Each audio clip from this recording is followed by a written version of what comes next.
Hello, one and all. Welcome back to On the Canvas. It's me and it's Jacob. We're both rather tired from staying up all night watching the UFC. I must admit, my eyes are feeling a bit dry at this stage. It's a hard watch when you're over this side of the pond. The Americans are lucky. It's on at a civilized time. How are you, my friend? I'm good, mate. We do need a card in England when all this blows over, like a UFC Liverpool or something where we can go to bed at a relatively sensible time.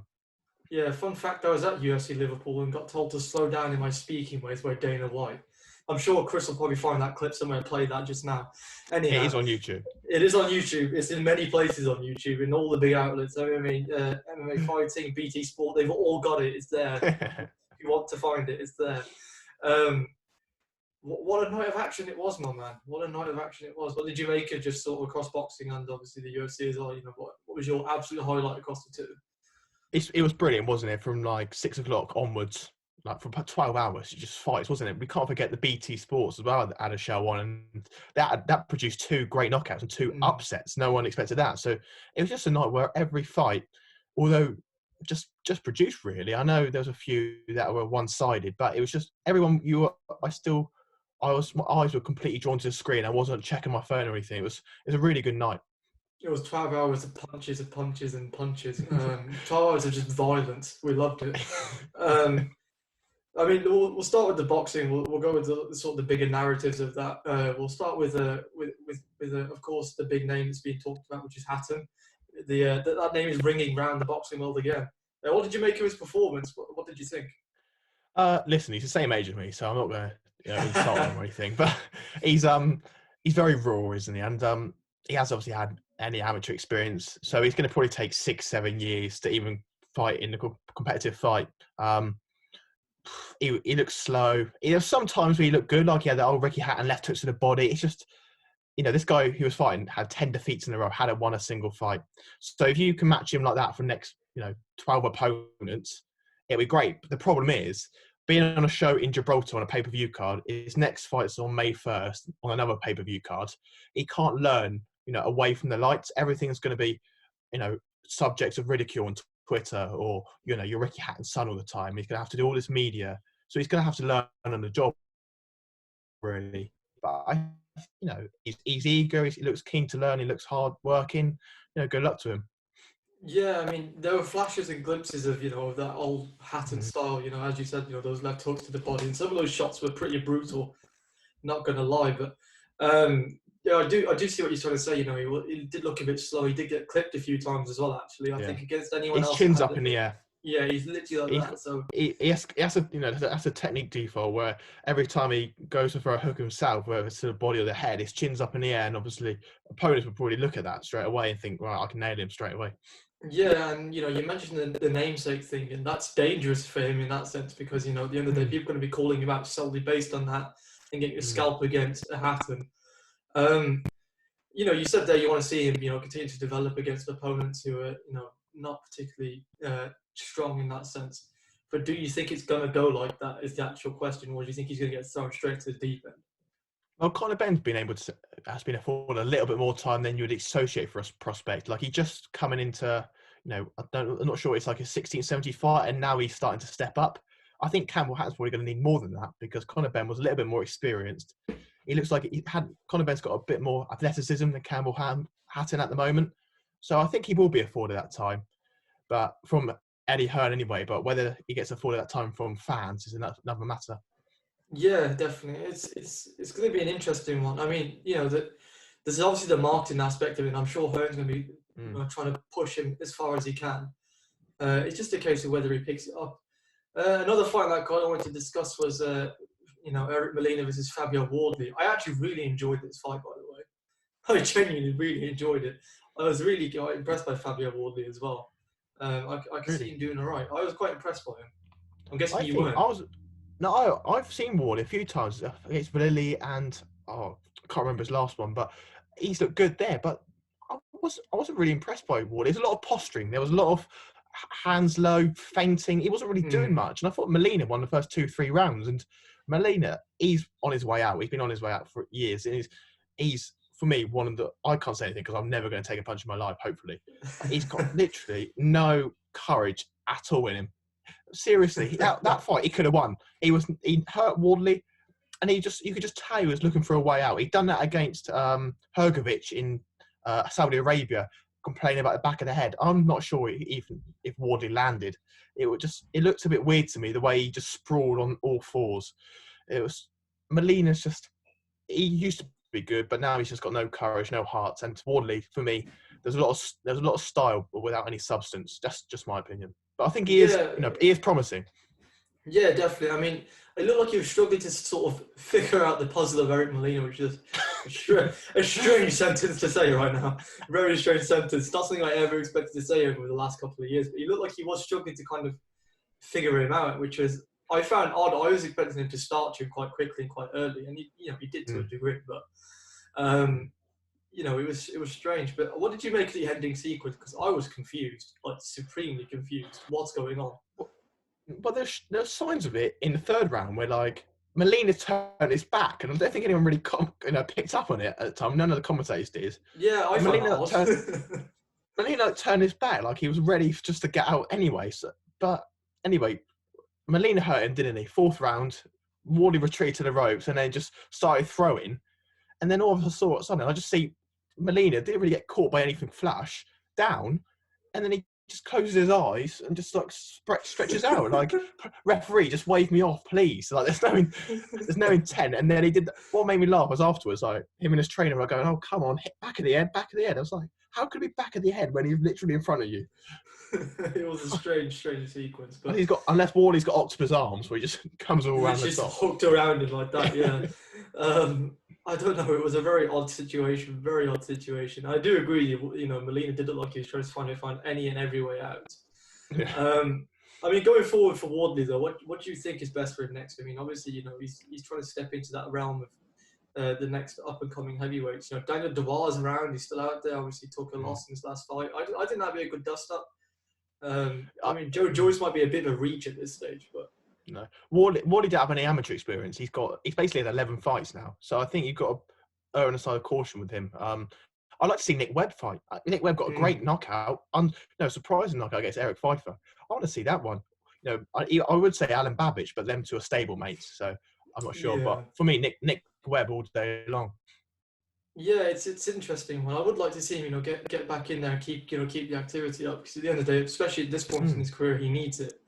But if he's looking to really make a statement, I wouldn't be shocked to see him calling out Daniel Dubois at some stage soon. Oh, that's a risky one. It's risky. I don't think Dubois would probably have that either. I think he's coming off a loss as well. I think big risk probably. Yes, I think he'll probably fight 3 or 4 big men, and then he might go up to European level. I can't see him fighting any of them yet. Yeah, absolutely. And on to the main event. It was an interesting one going. We were discussing it obviously prior, and I said stupidly in the WhatsApp group, I could see Whyte getting sparked, quote unquote. And I think people look back at it now and think, what on earth are you talking about? There was a couple of moments where he did get clipped, a couple of times. I was thinking, I'm not sure, but something was definitely off with Povetkin. What do you think? Yeah. Well, I agree with you. I thought throughout Whyte was going to get hurt, because you look through his history of fights, every fight he seems to win or lose, he gets hurt or dropped in them. But the problem with Whyte is you always notice Whyte is when he extends his right hand, his back leg comes with him, so he's square. And he's prone to getting countered. You saw that in the first Povetkin fight.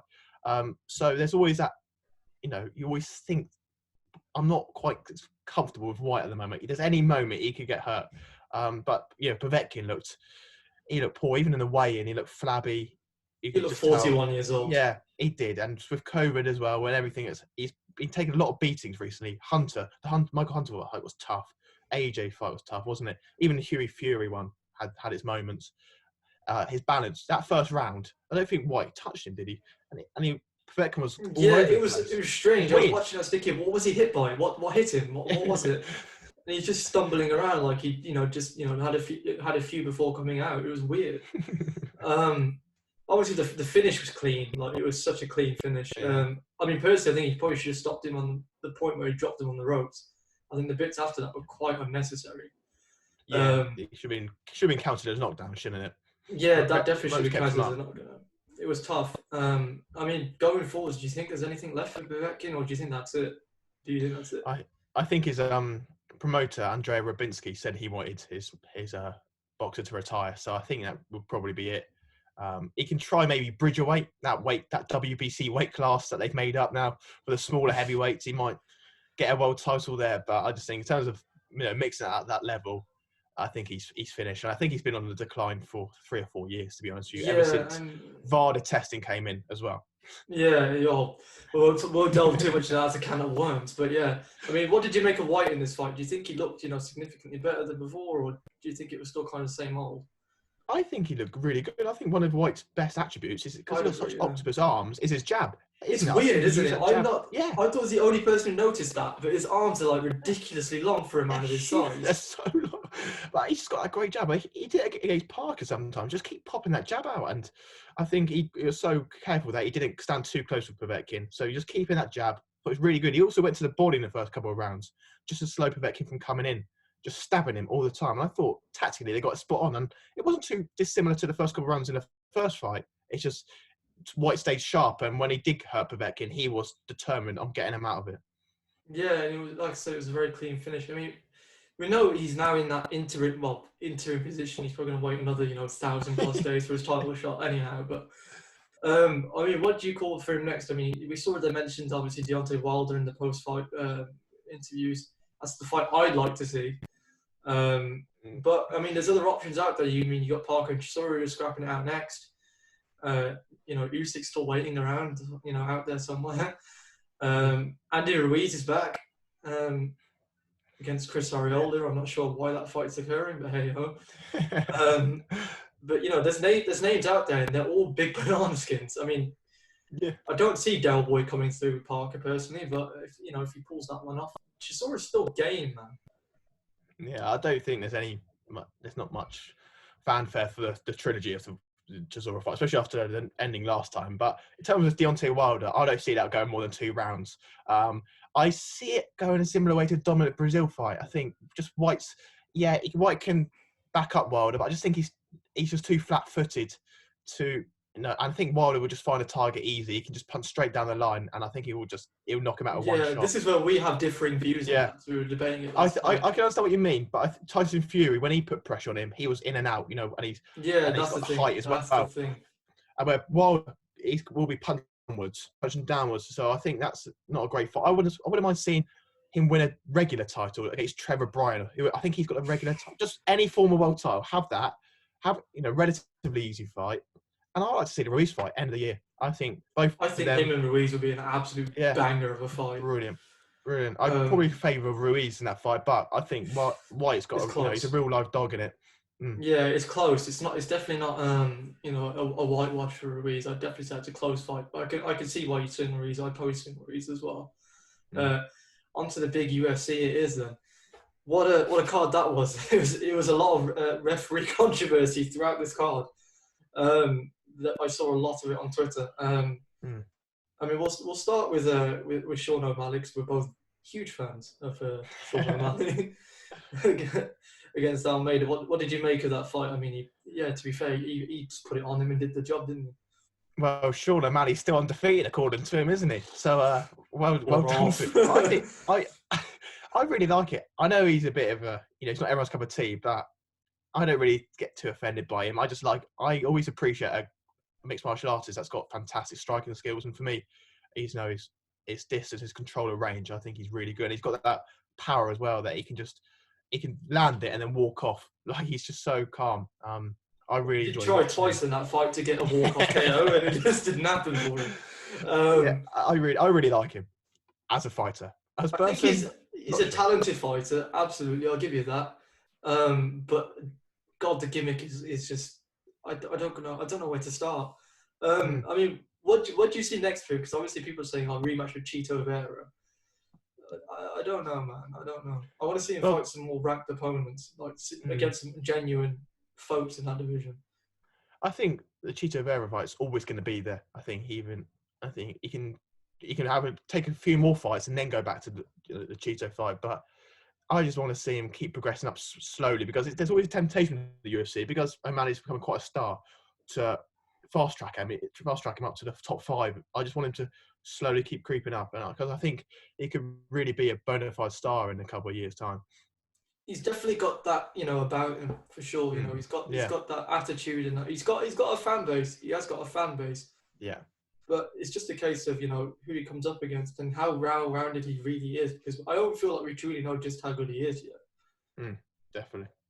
And then on to the next fight in that order, Vicente Luque versus Tyron Woodley. That was a surprise. Would I say that? Would you say that's fair? A surprise result? I don't know. Or the fashion of it is a surprise. Yeah, the fashion of it as well. Was a surprise. I thought Tyron Woodley would have lost some points. I think he would have gone, but he did show more intent than he had in his previous 3 fights. He did try and win this time, not just look like he didn't really want to be there and focus on his rap career.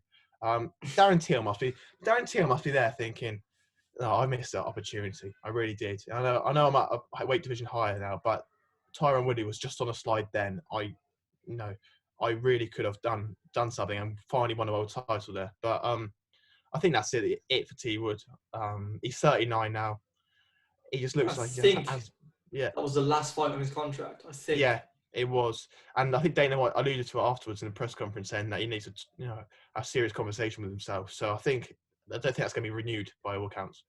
Yeah, it's such a strange one. He went from being, in discussion for being, one of the best in that division, period. Multiple title defenses, looked a genuine unbeatable stud. Then he just got utterly dominated by Kamaru Usman, like in probably the most one-sided title fight I've ever seen in the UFC. And it's just since continued to slide, against Gilbert Burns, it was the same.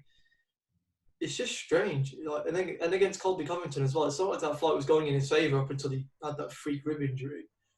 And this one, he showed a bit of an aggressive side of himself, but just a bit too little too late, isn't it?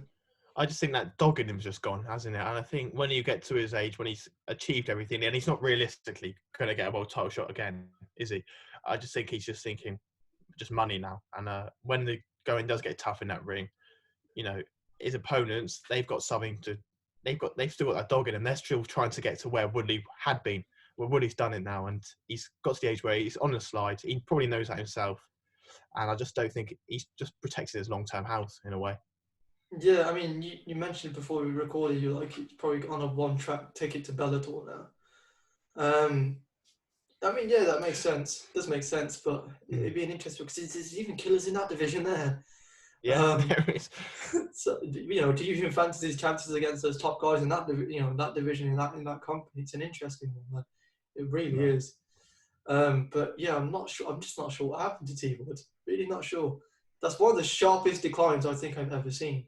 Yeah, because there wasn't really any evidence, was there? I know because I was talking about Darren Till, but he got rid of Darren Till, in good fashion, didn't he? So there was no signs of a good enough decline there. Yeah. It's strange. It's just really strange. Anyhow, onto the main event and that knockout, which, as I said before we recorded, that was hard to watch because I actually had Stipe winning that fight again in the same fashion. I had him beating in the end. But has those 3 wars against DC just taken? I mean, I say 3 wars. The last 2 were certainly wars. First one, obviously, you got dropped and knocked out. Yeah. But have those taken a significant portion of what he had in him? Because a lot of people are alluding to it, that Stipe's era and run that's it, that's done. It's a new time, it's a new dawn. What do you think? I was watching a Dan Hardy breakdown before the fight, and I just felt Ngannou just had the momentum, the fresher man. I think he just looks like he's improving now. And there's just a few times in that first fight where Ngannou was just so close to clipping Stipe, and I just thought 2 years on, 3 years on, Stipe hasn't got. Yeah, Stipe's probably his reflexes slowed down. He's probably not quite as mobile on his feet, evading punches. I just felt in the whole 25-minute period, I just felt France was going to catch him at some point. That's why I went for him. And that finish, wow. We can say what you want about Stipe running into that left hook, but it was set up before that, wasn't it? Yeah, I mean, I think he was on his way out anyway, regardless of him clipping Ngannou, in that last exchange. That hand hurt. I mean, in the first round as well, he was getting hit and getting hit hard. Ngannou's just scary. he's just scary like that. And the fact that he can now stuff takedowns. I mean, he stuffed that takedown and then took his back. Yeah. I didn't see that coming in a million years. That's huge. Because, you can guarantee the whole heavyweight division thinks, as soon as that bell rings, I need to take this guy down. Yeah. Yeah. And if this guy can start stuffing takedowns, then you think, okay, what do I do now? I mean, it wasn't just that. He was even firing leg kicks off and stuff like that, which is something we've not really seen so much from him. If he's got that kind of power in his hands, what has he got in his legs? Jesus Christ! Absolute tree trunks. You don't even want to catch him on a guard, do you? Even on a guard, they'll probably knock you out. The power is terrifying, and I think he's going to hold that belt for a long time. A lot of people are kind of making the Mike Tyson comparison. He's just got that factor, that it. He's got it. He's just got it. He is just fearsome. You don't want to be in there with him. Hey, I think Bones Jones. I think he does him. Everyone writes him off. Dana White, Ngannou's his best mate now. He's writing off John Jones. I just think John Jones knows something that we don't. I think it was quite easy for him just to keep collecting him some money at light heavyweight, and he's been a year now bulking up, training basically for Ngannou. I feel, and his fight IQ is John Jones's. I don't think we've seen it before in them upper weights. So I just really feel if anyone's going to beat Ngannou, it's certainly going to be John Bones Jones. We put that out there, but then to play devil's advocate, if you've watched Jones's last few fights at light heavyweight, he was getting clipped a hell of a lot more. You could question motivation. I know he's probably not as athletically gifted as he used to be, but you look at them two fights, he was going through the motions for the first couple of rounds. And it was only when, Dominic Reyes, you thought, shit, he's two rounds up. John Jones started thinking, okay, I've actually got to put on him now. So for this fight, I just think he's going to be very alert. For example, in boxing, Billy Joe Saunders, exactly the same with him against Canelo. When there's a threat of being knocked out, I think you'll see the best out of them. Yeah, I mean, and there's the other factor of it is the fact that Jones has been so much bigger than most of the guys he's fought at light heavy. Yeah. Except for, Gustafsson, Reyes. It's just those two, really, isn't it? It's a case of, is he going to be able to deal with 260 pounds of Cameroonian monster swinging hell for leather at him? Well, I say swinging, he was so patient in that fight. I think it's more of a grinding process. I think John Jones fully intends to use fights. Single round, you then deactivate the threat of Ngannou every round. And I think that's what he's going to do. I think he's going to grind him out. Yeah, it's just a case, can he do it with that extra weight on his limbs as well? Because that's a big factor, At the end of the day, I know, post weight cut, and when he goes back to 205 and, after he's cut the weight, done the weigh-ins, he does obviously rehydrate to, what do we reckon, 220, 230 maybe? Yeah, 220, I'd say. So he's not obviously cutting weight at all probably now. I'd be shocked if he's cutting anything at all. It's just a case of whether he can work 5 rounds, at a pace, against a guy that's that big, there. I mean, can you manhandle a guy like that? There's more questions than ever, man. I actually don't think he wants that. I think he's actually gutted that Ngannou won that fight deep down, in my mind. I think he wants it. He knows that I could be knocked out cold here, and it's probably going to be my last fight. So he wants to be paid for it. I don't think he would have gone up to heavyweight if he did it fancy Ngannou. But this is the other debate I have. I don't think Jones is in the position to be clamoring for the big pay-per-view paycheck, because I don't think he draws that well. I think this fight potentially could draw well over 1 million pay-per-view buys. Oh yeah, this one in particular can. Yeah, exactly. This one in particular can, but I just don't like this notion that Jones has put out where he's saying I deserve to be paid. It's like, well, in comparison to what you normally produce, if you look at his pay-per-view figures as a main event, a main eventer. Yeah, you can understand that. I can understand your opinion if he's asking for more money to fight in the likes of Anthony Smith. But he's fighting Ngannou, and this is going to be a big fight, so he needs to get a significant leap to what he's been getting against the likes of Reyes or Santos. Yeah, absolutely. I mean, it's a fight I can't wait to see because at the end of the day, it's Jones at heavyweight. I've been saying he needs to go there for I don't know how long at this stage. To all my friends that big fans of his, I've always said he needs to go up to heavyweight. He's obviously too good at 205. He needs to go up. and it seems we're finally getting that. But I think deep down he's probably gutted that Ngannou won that fight. Out of the two, who you prefer? I reckon he probably had a better chance against Stipe, which is probably quite a controversial thing to say. Given obviously, and there's no disrespect to Stipe at all, because Stipe, I love Stipe Miocic. He's the greatest heavyweight of all time. You know, my all-time favorite, heavyweight was Cain Velasquez prior to him. I used to, sing his praises to the hills. But I respect what Miocic had done at heavyweight. 5 title defenses, record in that sense. He was the man. But I think Jones knew realistically out of the two, he had the best chance of capturing that title off. It was definitely Miocic over Ngannou. I'm just completely in awe of a guy that's undefeated. I know he's had questionable decisions, but I always feel like John Jones, even though he's a man that has got a lot of background, shall we say, hit and runs, drug abuse, people don't like him. There's something about him that I just root for him. I don't know what. I don't even like him. Every time he steps in the cage, I just want him to win.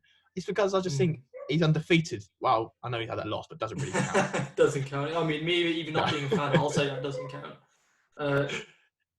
He's undefeated, and he's just got this aura, and I want him to keep it because I think for me he's the greatest mixed martial artist of all time. And arguments for argument's sake, say he goes in there with Ngannou, gets knocked into oblivion. Do you think he stays at heavyweight, or do you think he just calls it a day? I think he retires. I don't think there's any point fight because if you come back, you fight the likes of Curtis Blades or Derek Lewis, and they do exactly the same. Derek bloody Lewis. I wouldn't mind seeing a guy with Derek Lewis. Just one of them, whoever lands first, basically. It literally is a case of who lands first in that fight, and that would be a good score. Could you imagine Derek Lewis as heavyweight champion of the world? Oh, I would love it. Seriously, he's one of my favourites to watch afterwards, in a post-fight press conference. Yeah, I mean, speaking of favourites, and it's a fight that obviously we discussed last time, and it wasn't confirmed at that point, but it is confirmed now with fans in the arena, is Masvidal Usman 2. That is now done deal. What did you make of that? Money talks, doesn't it? It's a shame because I wanted Leon Edwards to get it, but obviously Masvidal's a much, much, much bigger name than Edwards. Yeah. It's just a little bit disappointing because I just think stylistically, Kamaru Usman is just all wrong for Masvidal, and I think it's probably going to be something similar. But I can see Kamaru Usman stopping him now because I think he looks better on his feet now with Trevor Whitman. He can take him to the mat. I do hope they stand to strike. I just want to see how that looks. Yeah. That's going to be fun. Me being a Masvidal fan, of course, I need that. I mean, the other 2 fights on that card as well are absolutely insane as well. Jessica Andrade versus Rosemary Newman. Not Rosemary Newman, sorry. Jessica Andrade versus Shevchenko even. That's a scrap. Absolute scrap. I love Shevchenko. I love watching her. I think her striking is excellent. Seems like a nice woman as well. I think Andrade, she's probably the only one close to it in the weight division, isn't she? So that would be really good fun. She needs to fight Nunes again. It needs to happen. Needs to happen. If she gets through Andrade, it needs to be booked. Just bloody book it. What are we waiting for? What are we waiting for? What's the point? Obviously, there's no one else for Amanda Nunes. No, there's no one else. If she beats Shevchenko, she probably needs to then retire and just say, screw it, I've beaten everybody. Or you have to book her in a handicap match, stick 2-on-1. That's the only way you're going to do it. And obviously you got Weili Zhang versus Rosemary Namajunas. I love that fight. That is an insanely good fight. Where do you reckon it goes though? I'm backing Yang. I do love it, but I really like both of them. I don't know who I want to win. It's a hard one to pick. Jesus, it's hard, but I really like Thug Rose. I think she's just so game, isn't she? And I think Weili Zhang, she hasn't fought for over a year now, and that last fight was a pretty. It must have taken a while to recover from that. So you don't know how she's going to be. But I think they're both going to strike with each other. Just going to stand there, nail their feet to the canvas, and I just think they're going to bang, and it's going to be great. I think that's probably going to be the fight of the card for me. And the best thing is that's next. That's the next big pay-per-view. That's it. We're on with fans as well. With fans, with fans as well. It's going to be great. Brilliant. If only we could have that here. Well, Boris, get a gear, lad, get a gear. Anyhow, that'll bring a close to this week's on the camera. Say on this week's, like it's a weekly thing, but we'll try and make it as regular as we can. We'll try and get a guest on for the next one to discuss the upcoming big pay-per-views in both boxing and MMA. But for now, We'll catch you in a bit. See you later.